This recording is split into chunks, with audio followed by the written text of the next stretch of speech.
চীন তাইওয়ান ইস্যুতে মার্কিন প্রেসিডেন্টের মন্তব্যের কড়া সমালোচনা বেইজিংয়ের। এক চীন নীতির বিরোধিতা করলে কঠোর ব্যবস্থার হুঁশিয়ারি। এবং যুক্তরাজ্যে এবার ছড়ালো ডেল্টা প্লাস ভ্যারিয়েন্ট। ডেল্টা থেকেও ভয়াবহ এই ধরন ছড়ায় আরও দ্রুত, ব্রিটিশ গবেষকদের উদ্বেগ।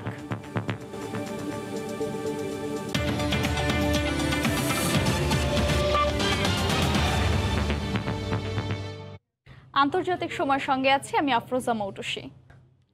এবার ফিলিস্তিনিদের মানবাধিকার সংগঠনগুলোর ওপর চড়াও হয়েছে ইসরায়েল। ফিলিস্তিনের 6টি অধিকার সংগঠনকে সন্ত্রাসী গোষ্ঠীর তালিকাভুক্ত করেছে ইসরায়েলের প্রতিরক্ষা মন্ত্রণালয়।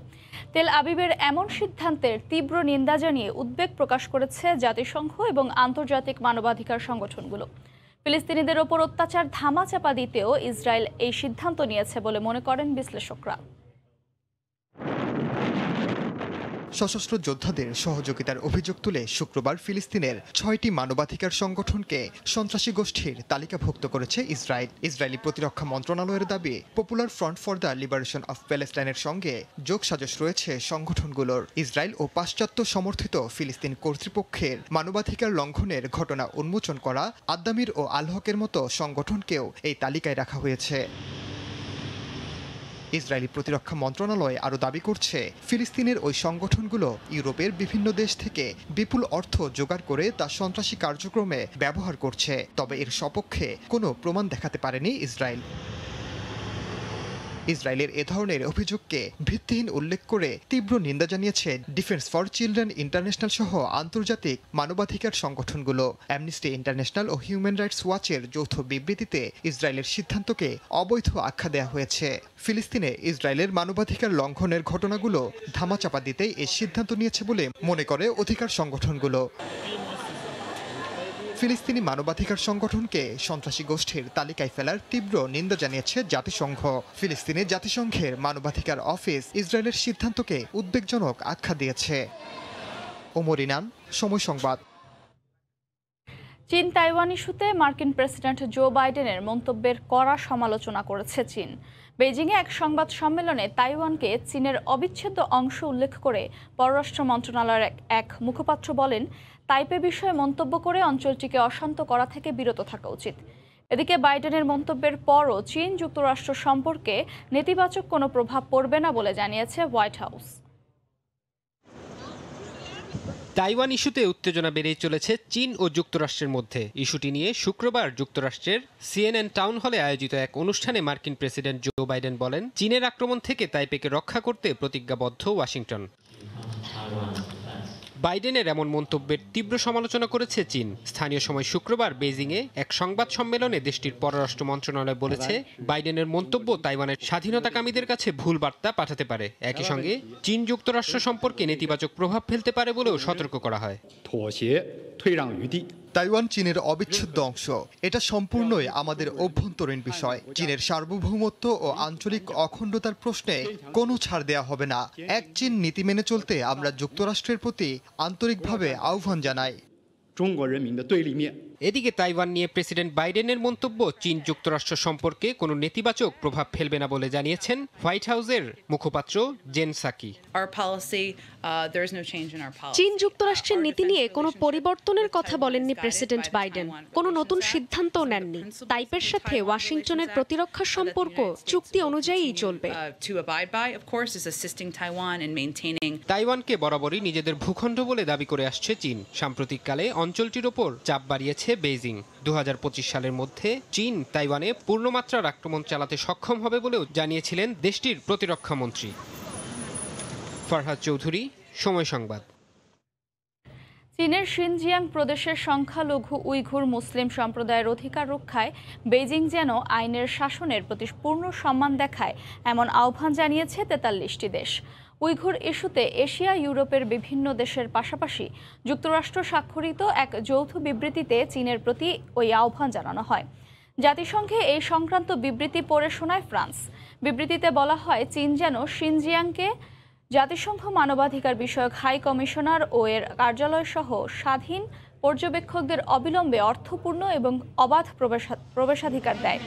বিবৃতিতে আরও বলা হয়, শিনজিয়াংয়ে রাজনৈতিক পুনঃশিক্ষণ, শিবিরগুলোতে 10 লাখের বেশি মানুষকে জোর করে আটকে রাখা হয়েছে এমন বিশ্বাসযোগ্য প্রতিবেদন আছে।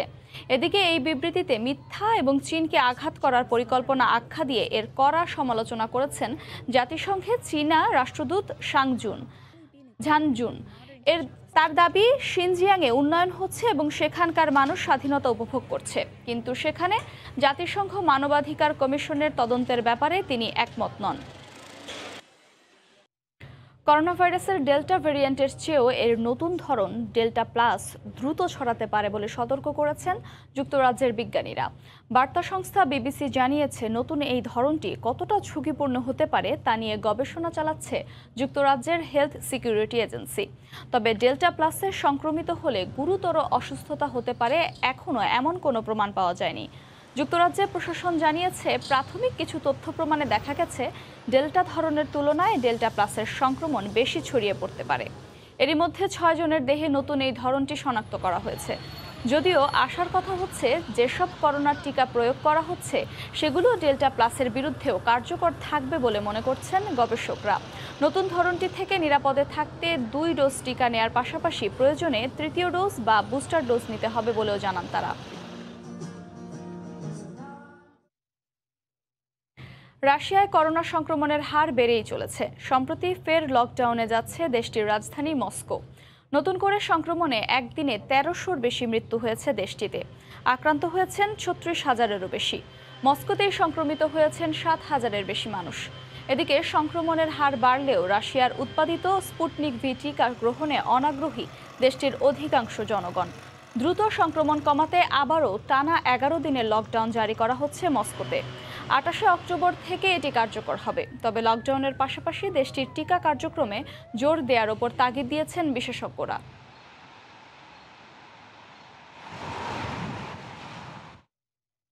5 থেকে 11 বছর বয়সী শিশুদের শরীরে ফাইজারের টিকা প্রায় 91% কার্যকর বলে দাবি করেছে ফাইজার বায়োএনটেক। শুক্রবার যুক্তরাষ্ট্রের খাদ্য ও ওষুধ প্রশাসন বিষয়টি নিশ্চিত করেছে। মার্কিন শিশুদের টিকা দেওয়ার অনুমোদনের বিষয়ে আগামী মঙ্গলবার বৈঠকে বসবেন সংশ্লিষ্টরা। করোনার উপসর্গ আছে এমন 5 থেকে 11 বছর বয়সী শিশুদের শরীরে ফাইজার বায়োএনটেকের করোনা টিকা 90%-এর বেশি কার্যকর বলে দাবি করেছে সংশ্লিষ্ট প্রতিষ্ঠানটি। 2268 শিশুর উপর ক্লিনিক্যাল ট্রায়ালের পর যুক্তরাষ্ট্রের খাদ্য ও ওষুধ প্রশাসনের কাছে জমা দেয়া এক নথিতে এ তথ্য উঠে এসেছে। পূর্ণবয়স্কদের 30 মাইক্রোগ্রাম টিকা দেওয়া হলেও ট্রায়ালে অংশগ্রহণকারী শিশুদের 10 মাইক্রোগ্রামের ডোজ দেওয়া হয়েছে বলে জানিয়েছে প্রতিষ্ঠানটি। ফাইজার বায়োএনটেকের দাবি, ক্লিনিক্যাল ট্রায়াল চালানো 2000 শিশুর মধ্যে বাছবিছাড় ছাড়াই কাউকে টিকা দেওয়া হয়েছে, আবার কাউকে সান্ত্বনা ওষুধ প্লাসেবো দেওয়া হয়েছে। গবেষণায় দেখা গেছে প্লাসেবো পাওয়া 16 জন শিশু আর টিকা পাওয়া শিশুদের মধ্যে মাত্র 3 জন করোনা আক্রান্ত হয়। 2 ডোজ টিকা নেওয়ার অন্তত 1 সপ্তাহ পর ওই শিশুদের শরীরে 90.7% অ্যান্টিবডির অস্তিত্ব পাওয়া গেছে। আগামী মঙ্গলবার 5 থেকে 11 বছর বয়সী শিশুদের করোনা টিকার অনুমোদনের জন্য প্রতিষ্ঠানটির সঙ্গে বৈঠকে বসবে যুক্তরাষ্ট্রের খাদ্য ও ওষুধ প্রশাসন। অনুমোদন পেলে শিগগিরই 2,80,00,000 শিশুকে টিকা দেওয়া হবে বলে জানিয়েছে ফাইজার বায়োএনটেক।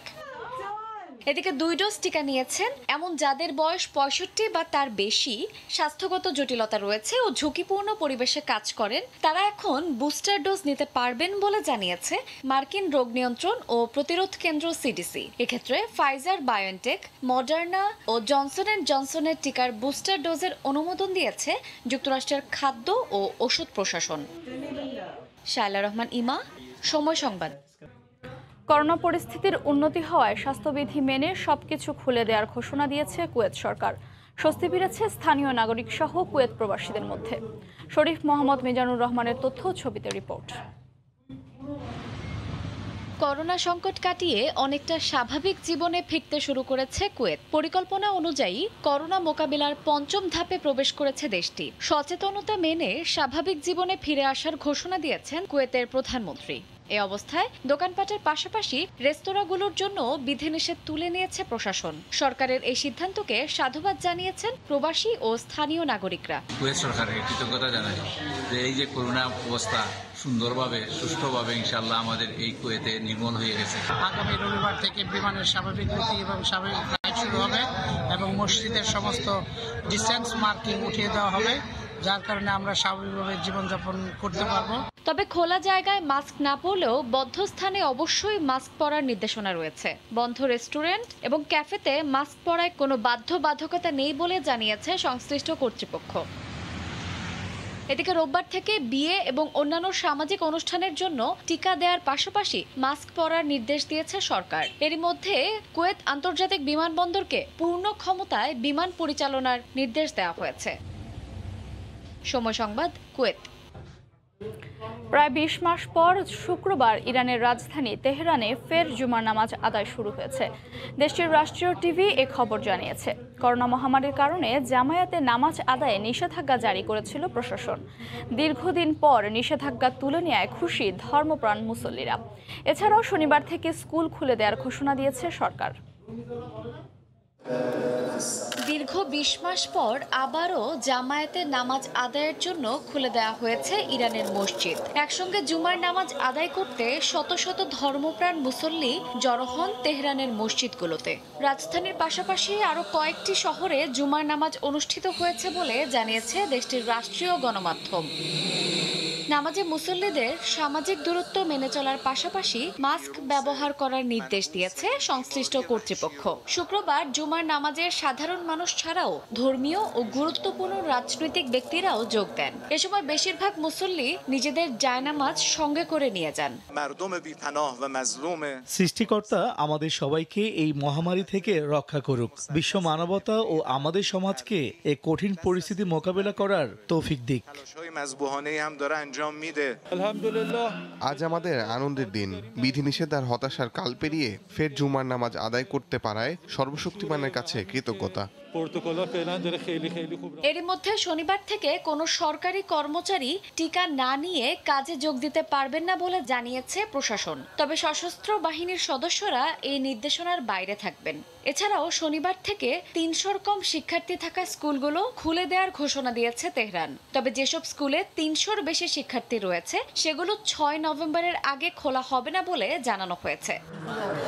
এদিকে আগামী কয়েক সপ্তাহের মধ্যে ইরানের সংক্রমণের ৬ষ্ঠ দফা শুরু হতে পারে বলে সতর্ক করেছেন দেশটির স্বাস্থ্যমন্ত্রী। তবে পরিস্থিতি মোকাবেলায় ইরান প্রস্তুত আছে বলে দাবি প্রশাসনের। শায়লা রহমান ইমা, সময় সংবাদ।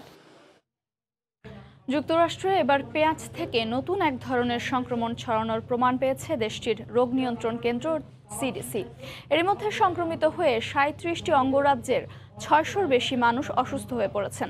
তাদের মধ্যে অনেককে ভর্তি করা হয়েছে হাসপাতালে। করোনা মহামারী পিছু ছাড়তে না ছাড়তেই এবার নতুন সংক্রমণের কবলে যুক্তরাষ্ট্র। পেঁয়াজ থেকে ছড়াচ্ছে নতুন এক ধরনের সংক্রমণ।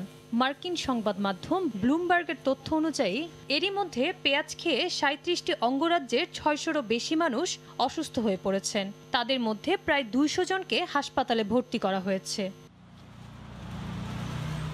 দেশটির রোগ নিয়ন্ত্রণ ও প্রতিরোধ কেন্দ্র সিডিসি জানায়, মেক্সিকো থেকে আমদানিকৃত একটি প্রতিষ্ঠানের সরবরাহ করা পেঁয়াজ থেকে এই সংক্রমণ ছড়িয়েছে বলে ধারণা করা হচ্ছে।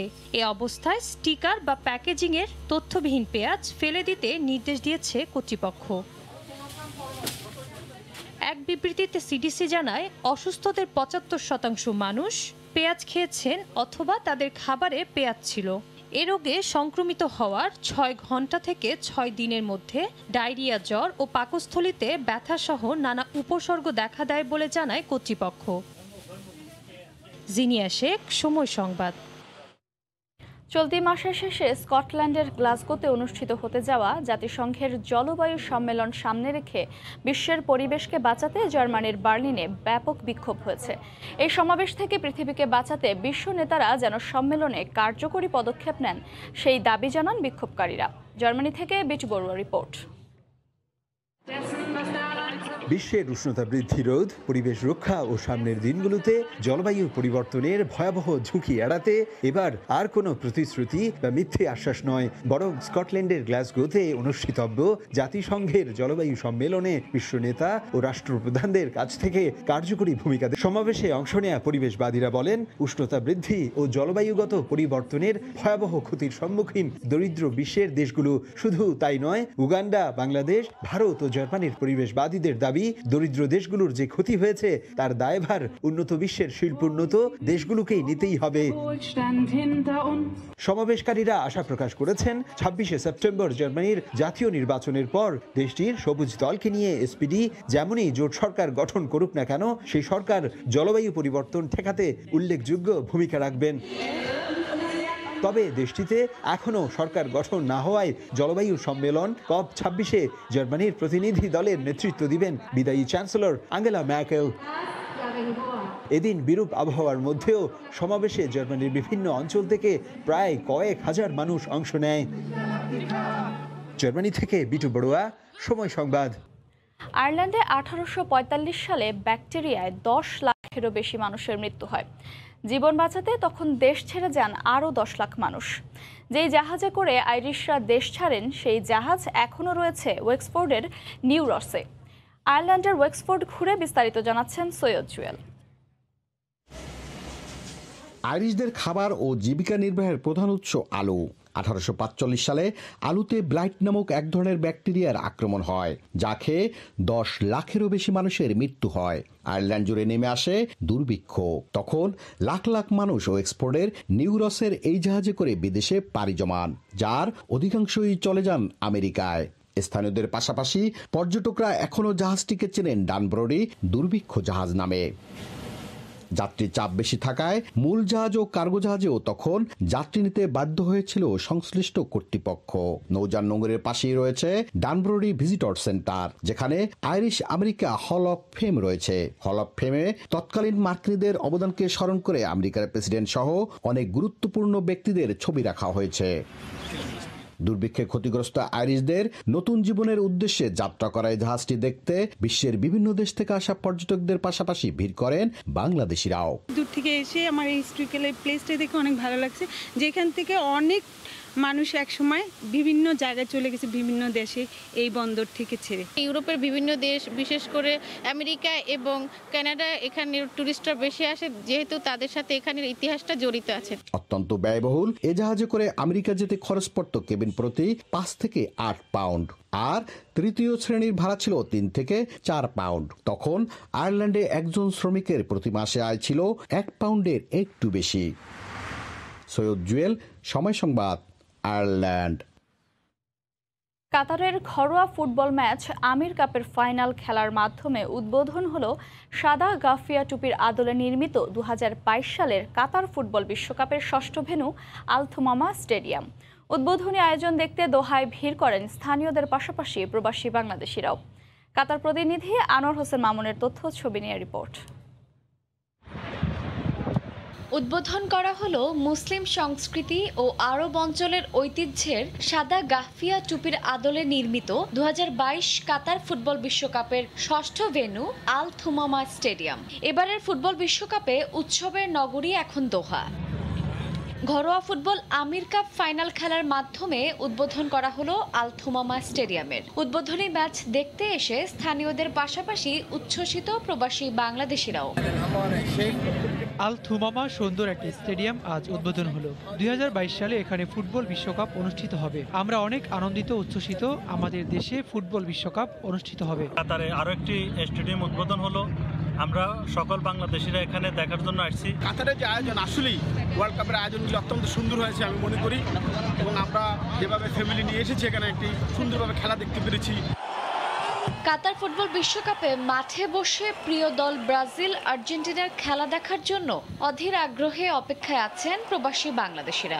আর্জেন্টিনা এবং ব্রাজিলের খেলার যে একটা আমেজপূর্ণ খেলাটা যাতে আমরা সশরীরে এবং দেখতে পারি। থুমামা স্টেডিয়ামে আর্জেন্টিনা এবং ব্রাজিলের খেলা অনুষ্ঠিত হবে। আমরা অধিক আগ্রহে বসে আছি ইনশাআল্লাহ।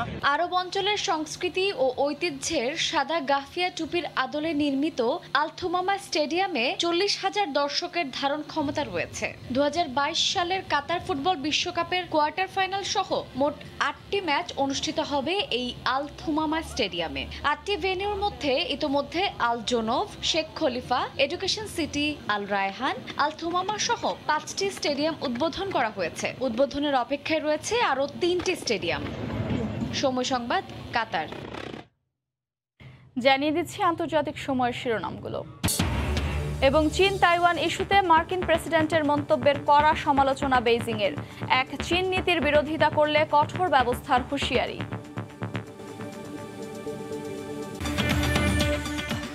এই ছিল আন্তর্জাতিক সময়। সঙ্গে থাকুন সময়।